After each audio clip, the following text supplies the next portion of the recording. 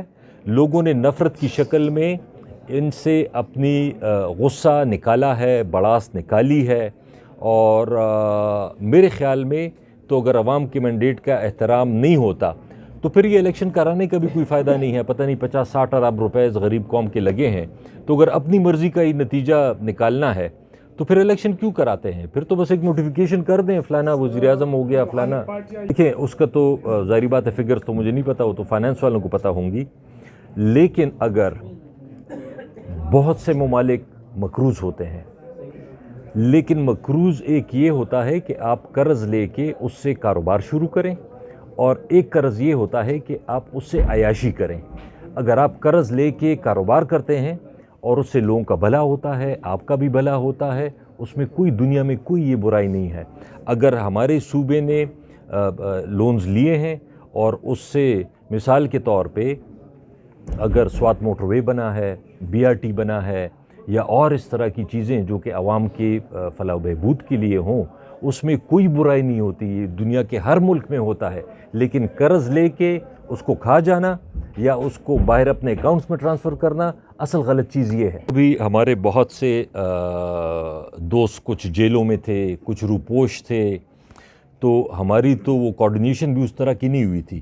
ابھی الحمدللہ جیسے میری ضمانت ہو گئی ہے کل, اسی طرح باقی کافی لوگوں کی بھی ضمانتیں بھی ہو جائیں گی, کچھ ہو گئی ہیں. باقی لوگ MNAs الیکٹ ہوئے ہیں, MPAs الیکٹ ہوئے ہیں, کچھ جیلوں سے انشاءاللہ نکل آئیں گے. تو پھر یہ ابھی ہم بیٹھ کے فیصلہ کریں گے کہ ہم نے آگے کرنا کیا ہے. اگر اپوزیشن میں بیٹھنا ہو وفاق میں تو ہم نے کیا کرنا ہے, عمران خان صاحب کی رہائی کے لیے کیا کرنا ہے, اور لیگلی اس جنگ کو ہم نے آگے کیسے بڑھانا ہے. تو انشاءاللہ وہ تو آپ کے سامنے ہی ہے کہ جی 5 دن کے اندر عمران خان صاحب کو شاید 30-32 سال قید سنائی گئی ہے. ایک دن 17 سال, دوسرے دن 14 سال, تیسرے دن 10 سال, اور اسی طرح ان کی اہلیہ کو بھی سزائیں سنائی گئی. اب اس کی ٹائمنگ آپ دیکھ لیں کہ الیکشن سے آپ 5 دن پہلے اس قسم کی سزائیں سناتے ہیں.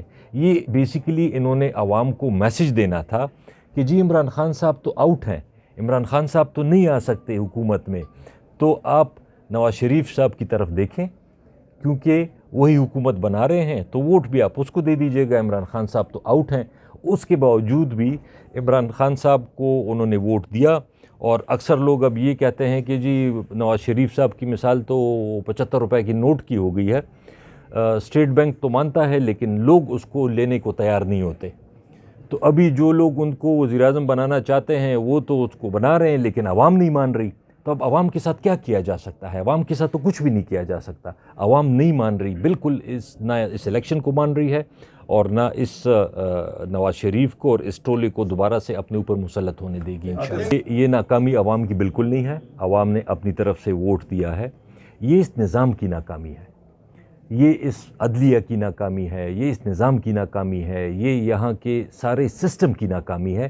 یہ سسٹم ٹھیک کرنا پڑے گا کہ یہ نہیں ہے کہ یہاں سے ووٹ جائے بیٹھ کا اور وہاں سے جب نکلے تو وہ شیر کا ہو. یہاں سے ووٹ آپ کسی اور کو ڈال رہے ہیں, وہاں سے کوئی اور نکل رہا ہو. اسی طرح عدالتوں کا اس میں بہت بڑا رول ہے. عدالتیں اگر ٹھیک فیصلہ کرتی ہیں, وقت پہ کرتی ہیں, تو یہ چیزیں اس میں بہت بہتری آ سکتی ہے. عوام نے تو اپنا حق ادا کیا ہے, عوام نے تو اپنا ووٹ دیا ہے, لیکن اگر نظام کے اندر اتنے لوپ ہولز ہیں تو وہ نظام ٹھیک کرنا پڑے گا. تبھی انشاءاللہ تعالیٰ یہ جمہوریت بھی ہوگی اور ملک بھی آگے چلے گا. اسمبلی کے اندر بھی جنگ لڑیں گے اور عوام کے اندر بھی جائیں گے, تینوں راستے اپنائیں گے.